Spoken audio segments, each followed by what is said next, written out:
Bismillahirrahmanirrahim. Elhamdülillahi Rabbil alemin. Ve salatu ve selam ala Resulü Muhammedin ve ala alihi ve sahbihi ecmaîn. Bu benim kızımın oğlu, yakışıklı torunum Refik. Gördüğünüz gibi yakışıklının dedesini almış. Aynı benim gençliğim. Biz Refik'i 2 aylıkken aldık. Kızıma arkadaş oldu. Ama bir süre sonra kızım dedi ki ben bütün gün okuldayım. Evde tek başına canı sıkılır. Ona bir eş alalım dedi. Ben bir ay beğenemedim. O olmaz, bu olmaz. Bizim eve layık gelin o olmaz, bu olmaz. Gittik, Dilber'i aldık. Fıstık gibi kız.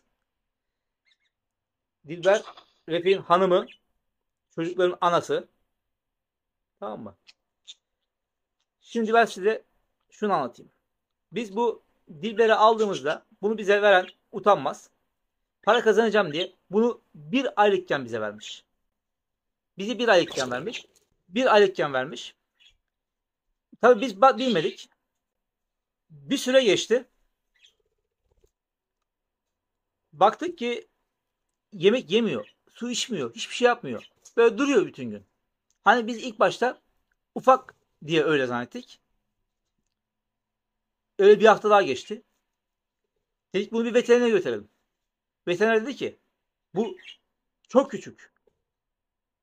2 aylık olmadan yavru anneden ayrılmaz. Anneden yem kırmayı, yemeyi öğrenir. Bu yem yemeyi bilmiyor. Siz bunu elle besleyeceksiniz dedi. Lapa yapılacak bir toz verdi. Enjektörün ucuyla iğneyi çıkarıp ağzına verirsiniz dedi. Ama dedi bunun bir kuştan yem kırmayı öğrenmesi lazım. Şimdi baştan bir şey söylemeyi unuttum. Şimdi bu geldiğinde küçük olduğu için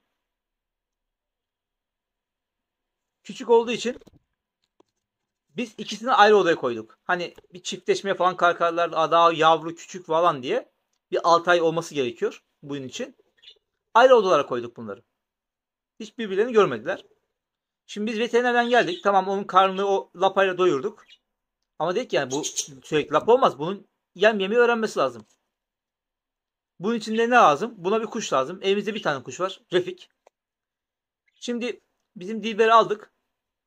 Kafesin üstüne koyduk. Daha 1,5 aylık ya da 5 haftalık. Kafesin üstüne koyduk. Refik'i de getirdik odaya saldık. Şunu yaptı. Hemen geldi kafesin kenarına kondu. Kızı gördü ya. Böyle bir kabardı. Tüylerini kabarttı. Sonra etrafında dönmeye başladı. Yani kızı gördü cillop gibi kız. Kıza kur yapıyor. Kıza kur yapıyor. Sonra ikisini aynı kafese koyduk. Dilber Refik'ten yem yemeyi öğrendi. Gel zaman git zaman. Kızım dedi ki bir gün. Baba dedi. Ben dedi kuşları saldığım zaman bu Dilber geliyor. Benim yorganımın arasına giriyor. Yastığın arasına giriyor. Bir yerlere giriyor sürekli. Dedim ki bu yumurtlayacak. Yumurtlamak için uygun yer arıyor. Hemen gittim bir tane folluk aldım. Yumurta yavruluk. Taktık kafese. Yumurtladı. Hemen oraya girdi. Biz onu takar takmaz hemen girdi. Hemen. Sonra yumurtladı.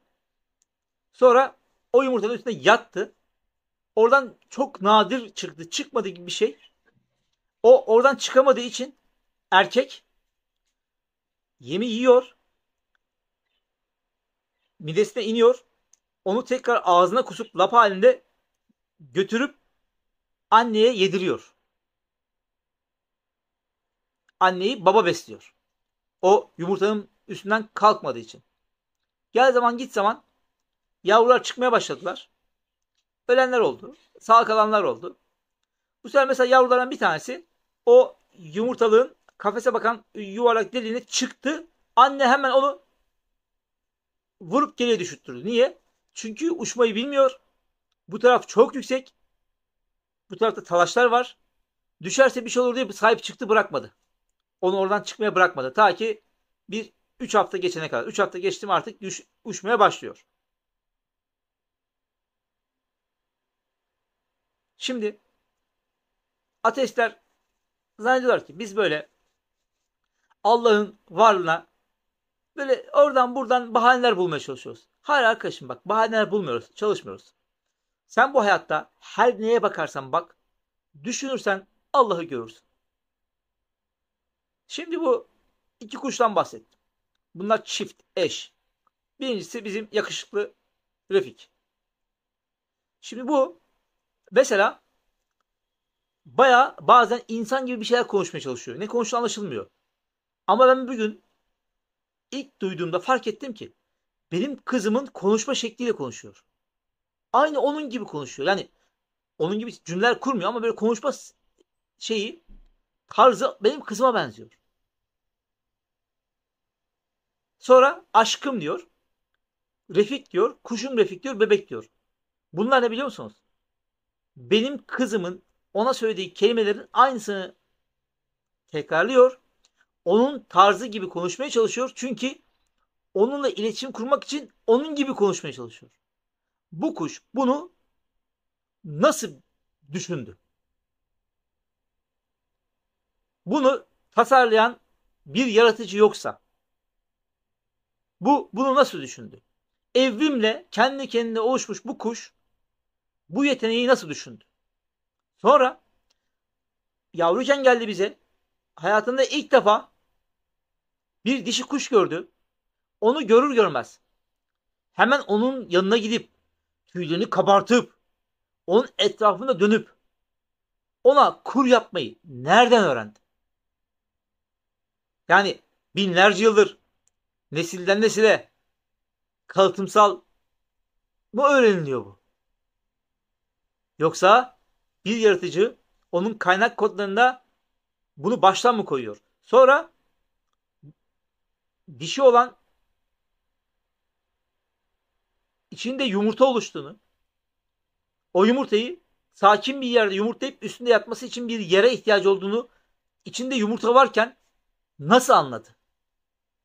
İçindeki yumurtanın yavruları olduğunu, üstünde 18-19 gün kuluçkaya yatması gerektiğini, bunun için de sakin, karanlık bir yere ihtiyacı olduğunu nereden anladı da gidip yorganın köşesine, yastığın köşesine girdi. Sonra biz kafese yavruluğu taktığımız saniye hemen gidip oraya nasıl oturdu? Bunu eğitimi nereden aldı? O 18-19 gün, ki aslında öyle değil. Yani bir yumurta yaptı. 5 gün sonra bir tane daha. Bir hafta sonra bir daha. Orada 3 ay kaldı. 3 ay kaldı. 3 ay sabırla onu orada bekleten ne? Yani 11 küsür yumurta yaptı ve o 3 aydan fazla sürdü. Belki 4 ay. 4 ay o kafesten nadiren çıktı. Çıktı da yani en fazla belki 10 defa su içmeye çıkmış girmiştir. O kadar. Bu orada 4 ay kalacak o sabrı, dirayeti, o nerede öğrendi bu eğitimi? Bu disiplini nerede öğrendi? O yumurtaların üstünde kalmasını gerektiğini 4 ay kim öğretti bunu? O oradayken yemek yiyemeyeceği için gidip yenmeyip midesinde onu yumuşatıp tekrar ağzına getirip ona vermeyi erkek kuşa kim öğretti? Bunu kim öğretti? Bu evrimle olabilir mi? Tesadüfen bu olabilir mi? Yani Allah'ın varlığına delil alıyorsan, muhabbet kuşuna bile baksan anlarsın. Mesela yavrular belli bir büyüklüğe gelene kadar, yani uçmaya öğrenene kadar 3 hafta veya biraz daha fazla orada kalıyorlar. Bir şey yiyemiyorlar. Onlara baba ve anne kendi yediğini kusup ağzından lapa gibi yediriyor. Ya Allah'ını severseniz ya. Biz bunları bir insana öğretmek için bayağı bir mesai harcarız, ders veririz ya. Zaman alır bu bir ya. Bu kuş bunları nasıl yapıyor? Ben muhabbet kuşundan örnek verdim. Bunu milyonlarca canlıya uyarlayabilirsiniz. Yani sen insaf gözlüğüyle bakarsan muhabbet kuşunda dahi Allah'ın varlığını görürsün. Velhamdülillah.